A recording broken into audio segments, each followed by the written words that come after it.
Hello and welcome to Moment of Truth on Labour Social.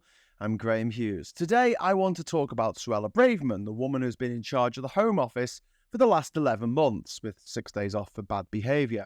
The woman who dreams of deporting frightened and vulnerable women and children to a dictatorship in Central Africa, a country that very few who support this grotesque policy can correctly locate on a map. The woman who I blame above all others for the 6 people who died on a small boat coming over the English Channel early last Saturday. Make no mistake, I see Suella Braverman as a stone-cold killer, a psychopath without conscience, without remorse, and without pity. I could talk about why people fleeing oppression are being forced by this tyrannical government to come over in small boats in 2023, but that's a video for another day. The question I want to ask, and the question I'd like to hear your opinion on, is why is Suella Braverman, a daughter of immigrants who apparently came here with nothing except the money to send her to private school, obviously, why is she like this? Why does she fantasize about causing suffering to innocent people? I've got my own theory on this. First of all, I think that, like most modern Tories, she's a psychopath. But why would a child of immigrants hate immigrants so much? To the point of setting things up so that a number of them will die every year gasping for air in our waters, our shit-infested waters. And it's not just Braverman. Priti Patel, Rishi Sunak, James Cleverly, Kimi Badenoch, Kwasi Kwarteng, they are all British. They were born here. They're as British as you and I.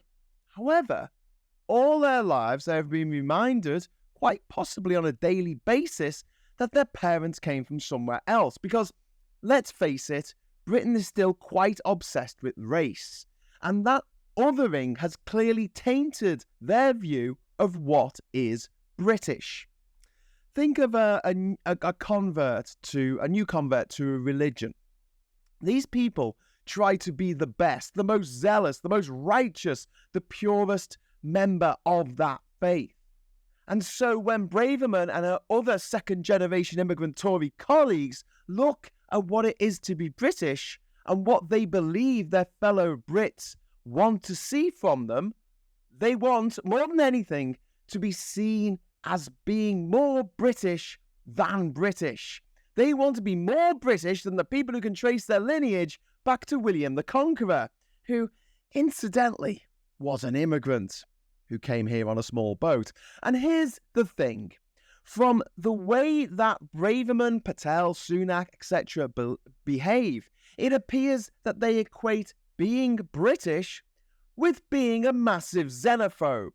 They have enacted horrifically xenophobic policies designed to increase the suffering of anyone who has the misfortune of not being born in the UK, whether that be EU citizens who have lived here for decades, or women and children from the Middle East and Africa fleeing from war and persecution. They're happy to see people die for the crime of being born in what they clearly see as the wrong place at the wrong time. Some might argue that they're right, and that Britain is a racist country, always has been, always will be. And yes, we do have an institutionally racist Metropolitan Police Force.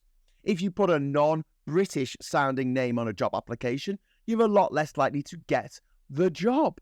One of the things that got Brexit over the line was overt racism from Nigel Farage standing in front of a poster with the white people cropped out of it, claiming that Britain was at breaking point. Britain was the biggest player in the transatlantic slave trade for over 200 years. Britain was responsible for famines from Ireland to Bengal. We looted the Parthenon marbles, the Benin bronzes, the Rosetta Stone, and tens of thousands of other important cultural artifacts from other countries. Britain played a key role in the eradication of the Carib people, from where we get the name Caribbean. Ever met a Carib? Don't think so. We have also had a hand in various genocides, as well as waging unjust wars, inventing concentration camps, and various other crimes against humanity over the years. And yet, Britain is also the country that led the world in abolishing the transatlantic slave trade.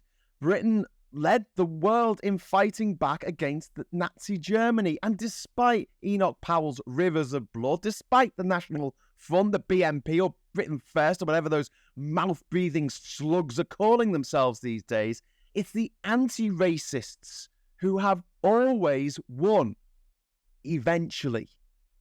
Huge efforts have been made to kick out racism from football, with lifetime bans for shouting racial slurs during a match. It's clear, looking at the musical legacy of the last 30 years, the UK has embraced world music in general, whether that be the Beatles having George let rip on the sitar, or the northern soul music, disco, funk, ska, two-tone, dancehall, ragga, hip-hop, garage, all the way to grime. And let's not forget that our national dish, chicken tikka masala, comes from what is now Bangladesh, via Glasgow, maybe. The point is this: the reason why Suella Braverman and her Tory chums hate foreigners so much, as we're seen through Brexit, to this obsession with small boats, a crisis that they created, is because they believe that to be xenophobic is to be British. And there's nothing more British than demonising people that were born in other countries. But I think they are wrong. Dead wrong. The vast majority of people in Britain are not racist, or at least they do not wish to be seen as racist. They don't want people to die in the Channel. They don't want their Polish neighbours deported. The Tories are hovering at about 25% in the polls. That means there's a good 75% of the population that do not agree with what the Tories are doing to this country. That is a vast majority.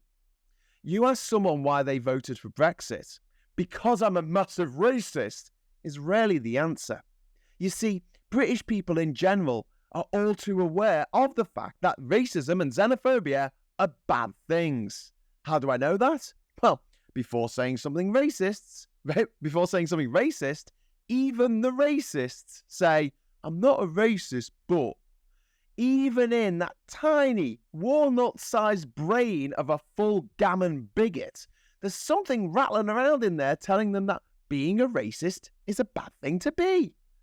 It's rarely pointed out, but in some of the darkest moments in our past, the worst things that we as a nation were responsible for, there were people at the time, British people, on the record saying, this is wrong.